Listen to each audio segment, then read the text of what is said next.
Halo, selamat siang Tribuners. Kembali lagi di lapangan bersama saya, Wira dari Tribun Bali. Saat ini saya sedang berada di suatu destinasi wisata lokal di Denpasar yang merupakan hidden gem, yaitu ekowisata Tupai Emas yang berlokasi di Subak Sembung. Dan saya saat ini sedang berada di pintu masuknya, seperti ini.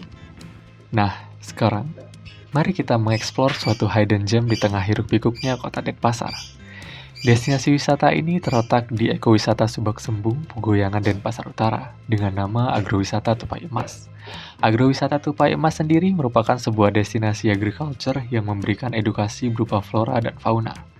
Bisa dilihat dari tempatnya yang cukup asri. Terdapat beberapa flora seperti melati, anggrek, anggur, kemudian fauna seperti ular, hamster, monyet, dan masih banyak lagi.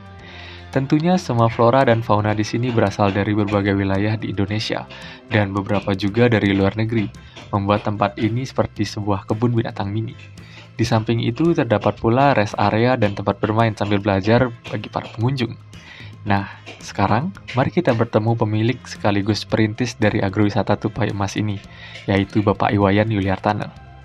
Mungkin bisa diceritakan lebih lanjut Bapak tentang agrowisata Tupai Emas ini? Dimana sebetulnya konsepnya ini adalah untuk edukasi ramah anak. Jadi itu kita konsepkan edukasi ramah anak. Jadi pembangunannya itu kita konsepkan secara pribadi mulai bulan November 2022. Dan kita siapkan beberapa komponen di sini, jadi berupa tanaman. Ya, jadi kita ada kolaborasi antara tanaman dan hewan. Jadi tujuannya ada beberapa yang menyukai tanaman, ada yang juga menyukai terutama edukasi kepada anak-anak untuk binatang-binatang. Ya, itu tujuannya kami. Nah, selanjutnya jadi beberapa progres kita siapkan, jadi kunjungan-kunjungan itu lumayan cukup antusias mengantisipasi. Jadi kita berharap anak itu datang ke sini untuk memotong waktunya berdiskusi, berdialog dengan gadget, dengan HP-nya. Karena saya rasa setiap hari anak-anak hampir 24 jam ya bermain HP ya, kadang-kadang hanya tidur sebentar main HP lagi. Jadi kita undang untuk datang ke sini tujuannya untuk memutus komunikasinya anak-anak itu dengan HP. Juga interaksi sosialisasi anak-anak sesama anak-anak ketemu di sini, juga sosialisasi anak-anak dengan orang tua. Karena keterbatasan waktu orang tua dengan anak di rumah, jadi di sini dia bisa berkumpul lebih panjang waktunya untuk nonton. Untuk hewan-hewan sama tumbuh-tumbuhan ini dari mana ya Pak? Sebetulnya hewan dan tumbuhan, hewan ini kan terutama kami sampaikan untuk tumbuhan itu kita kontribusi sendiri, kita beli sendiri. Jadi seperti tanaman anggur, bunga melati, sedap malam. Jadi yang kita utamakan itu apakah alam kota Denpasar ini cocok nggak untuk sedap malam. Karena selama ini kan orang berpikir di dalam pemikirannya bahwa bunga sedap malam harus selalu hidup di daerah cuaca dataran tinggi. Jadi selalu dingin, padahal itu tidak. Kita sudah berkali-kali panen untuk kita jual ke toko-toko flowers itu bunga. Jadi seperti bunga melati, seperti anggur. Nah, kalau anggur dengan buah lengkeng itu beberapa ada buah lengkeng dengan berbagai rasa. Kita biasanya berikan kepada tamu yang datang untuk merasakan bahwa itulah kita tujuannya orang datang untuk berwisata sambil menikmati buah-buah tersebut tanpa dipungut bayaran. Jadi tanpa dipungut biaya ya Pak? Ya, jadi kontribusi orang masuk ke sini tidak ada kontribusi masuk untuk bayar, dan juga dia menikmati makanan buah yang ada di pohon sendiri, itu dia bisa menikmati untuk di sini saja dengan rasa untuk mengetahui. Jadi kita bisa sama-sama merasakan semua. Itu yang tujuan kita. Kalau untuk hewan-hewannya gimana Pak? Nah, kalau hewan-hewan ini kita kan kita dapatkan dari beberapa rekanan komunitas pecinta hewan, yang memang hewan yang kita siapkan di sini adalah hewan yang tidak harus menggunakan izin. Ya, yang tidak menggunakan izin ya, seperti salah satu yang kita utamakan di sini adalah perbedaan seperti antara musang dengan luwak. Jadi seperti anak-anak datang ke sini menyatakan, oh ini burung hantu, kita luruskan bahwa setiap burung punya nama. Jadi kenapa dikatakan hantu ya seperti itu. Jadi anak-anak itu sudah bisa membedakan antara mana angsa, mana bebek, dia sudah bisa mengkondisikan seperti itu Pak tujuan. Nah sekarang seperti luwak itu yang mana gitu, dia bisa tahu kopi itu berasal dari mana. Orang lebih tren sekarang namanya kopi luwak. Ya jadi anak-anak tahu sebenarnya kopi luwak itu seperti apa sih gitu. Kita ada juga beberapa item kopi luwak yang kita sempat coba untuk distribusikan di sini sebagai sampel bahwa anak-anak itu tahu bahwa kopi luwak ini asalnya dari sini, proses seperti ini. Itu yang kita utamakan Pak. Jadi beberapa binatang anak-anak supaya tidak rasa membosankan sambil kita memberikan edukasi gitu. Oh gitu. Terus tadi kan mulai itu sudah dari tahun 2022 nih Pak. Iya. Itu ada nggak sih kayak kesusahannya, struggle-nya gitu untuk mendirikan awal-awal tempat ini Pak? Sebetulnya kesusahannya itu adalah kondisi alam yang selalu berubah-ubah Pak. Cuacanya ya. Sebenarnya ini kan kawasan di tengah kota Denpasar yang masih utuh ya. Yang masih dikelola, masih pertaniannya cukup luas gitu loh. Jadi cuaca yang faktor utama ya. Ya Kalau kadang-kadang dari sisi finansial gimana Pak? Jadi kan Nah. ini nggak mungkin langsung jadi, itu pasti butuh dana dan sebagainya macamnya nih ke Pak. ya. Nah, dari sana mungkin ada kesusahan atau bagaimana Pak? Sebenarnya gini Pak, jujur saya katakan, sebenarnya finansial itu setiap orang itu pasti punya finansial. Cuman mau nggak kita merubah pola konsep hidup kita seperti apa kemarin?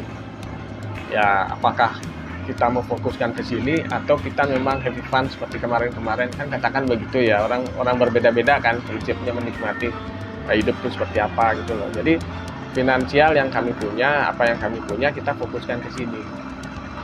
Ya, kenapa ini bisa berjalan tanpa ada distribusi? Karena kita berharap orang datang ke sini sambil duduk, sambil makan, sambil menikmati suasana sini, kita dapatkan kontribusi dari makanan. Ya, jadi makanan di sini yang paling rendah adalah seperti warung. Tetapi dia konsepnya mix, menunya ada menu Eropanya, ada menu Indonesianya, ada menu lokalnya. Jadi itu berkisaran antara mulai dari harga 3.000 sampai 15.000 maksimal. Oh, jadi lumayan terjangkau gitu Pak? Ya, untuk makanannya. untuk masyarakat lokal gitu loh. Jadi anak-anak juga tidak keberatan. Dan dari itulah kita bisa menjalankan katakan manajemennya dari sana gitu loh Pak. Kita dapatkan untuk kontribusi kenapa orang tidak bisa masuk dengan kondisi itu gitu. Kalau untuk pengunjungnya sendiri itu dari lokal nih kebanyakan atau ada mungkin dari mancanegara, dari luar Bali atau mungkin luar negeri gitu yang pernah berkunjung ke sini Pak? Nah kalau yang pertama dari masyarakat lokal ya. Masyarakat lokal ya. Terus kalau dari masyarakat itu biasanya melihat promosi kita dari Instagram. Ya, itu biasanya masyarakat lokal yang banyak berkunjung di seputaran sini juga. Juga kunjungan anak-anak edukasi sekolah. Ya, dari TK-TK, kalau bagian barat itu paling jauh di daerah Kerobokan, Canggu. Oh, Ya, kalau selatan itu biasanya paling terakhir Jimbaran. Ya, kalau timur paling terakhir itu Tongpati. Ya, kalau utara itu biasanya sampai Abian Semal. Oh, Abian Semal pun sempat ke sini. Iya, anak-anak sekolah TK. Kalau ke barat banyak sih sekolah-sekolah yang melakukan. Nah, yang untuk tingkat mahasiswa itu ada beberapa mahasiswa seperti Udayana, Mas Saraswati itu melakukan penelitian PKL di sini. Iya, karena ada katanya juga jurusan baru. Ya. Jadi kita ikut mendukung progresnya jurusan tersebut secara tidak langsung. Gitu. Berarti dalam tapi ini kawasannya dalam menyusun tempatnya ini seperti sedemikian rupa Pak, ini sendirian atau mungkin ada tim yang membantu atau bagaimana Pak? Nah, untuk pengadaan perawatan setiap hari kami sendiri Pak. Sendiri. Ya, waktu pengawalan pembangunan juga, kalau yang namanya struktur kami kan tidak bisa otomatis, berarti kita menggunakan tenaga tukang kan Pak. Tapi untuk mengkonsepnya kami sendiri tanpa ada manajemen konsep. Ya, tanpa ada manajemen konsep. Itu yang saya lakukan. karena kami juga baru beralih dari seorang karyawan menjadi petani. Gitu. Oh, berarti sebelumnya Bapak seorang karyawan gitu? Yes, kalau saya dulunya karyawan Pak. Oh, karyawan bank. Oh, apa sih yang membuat Bapak berpikir selesai dari bank langsung bikin proyek seperti ini, Pak? Kalau saya dulu karyawan hotel Pak. Oh iya, karyawan hotel. Ya. Langsung pindah ke sini, Pak. Kebetulan saya di bagian pemasaran Pak. Oh, pemasaran. Ya, jadi kita melihat apakah di pariwisata kita sering bergelut setiap hari dan setiap menit itu kita bisa menciptakan pariwisata lokal. Jadi saya punya konsep menciptakan wisata lokal. Nah, kalau selama ini kan maaf sekali mungkin kita beda pendapat ya, orang membuat konsep kan wisata untuk seluruh dunia utama, tapi saya sendiri punya konsep membuat wisata lokal. Ya, jadi kita yang targetkan adalah orang-orang lokal. Ternyata kita target orang lokal, jadi berkelanjutan orang asing pun datang. Berarti udah sempat ada gini yang dari tamu asing sini, Pak? Ada Pak. Oh. Ada dari Rusia, ada dari Jerman, ada dari Amerika, gitu. Dari Amerika. Berarti udah cukup terkenal banget nih untuk tempatnya. Sebetulnya sih tidak Pak. Seiring waktu, mungkin seiring promosi juga nanti kita minta bantuan dari Bapak untuk mengedepankan seperti apa, supaya kita juga masyarakat lokal kita sekarang sebagai petani tersentuh lah gitu loh untuk promosinya gitu.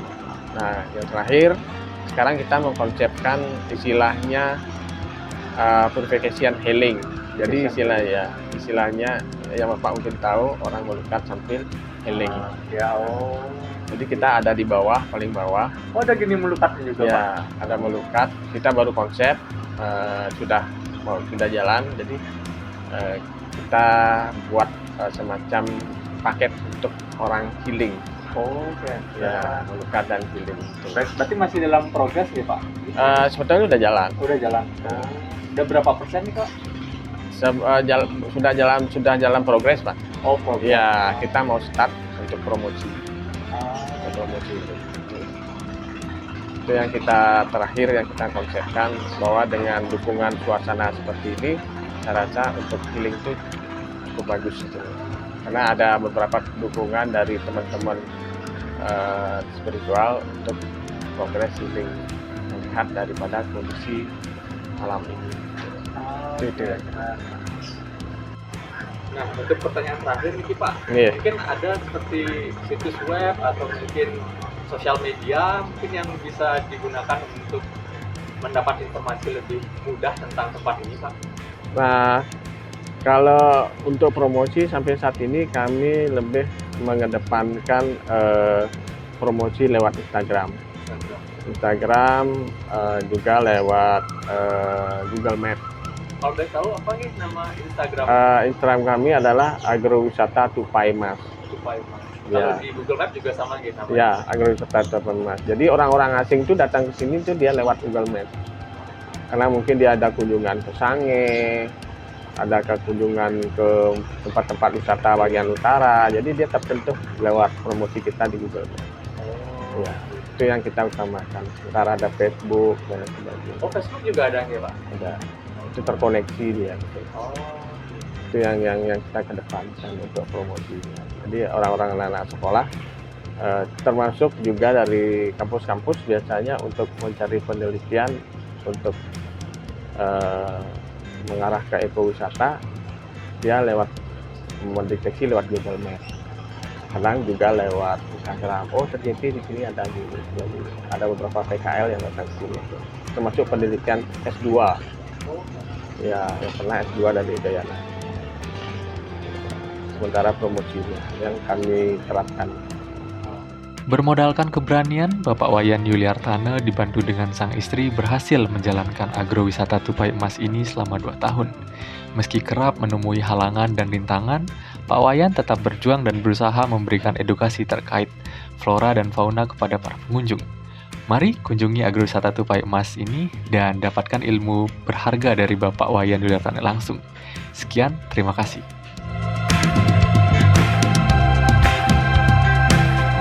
Download Tribun X sekarang. Menghadirkan lokal menjadi Indonesia.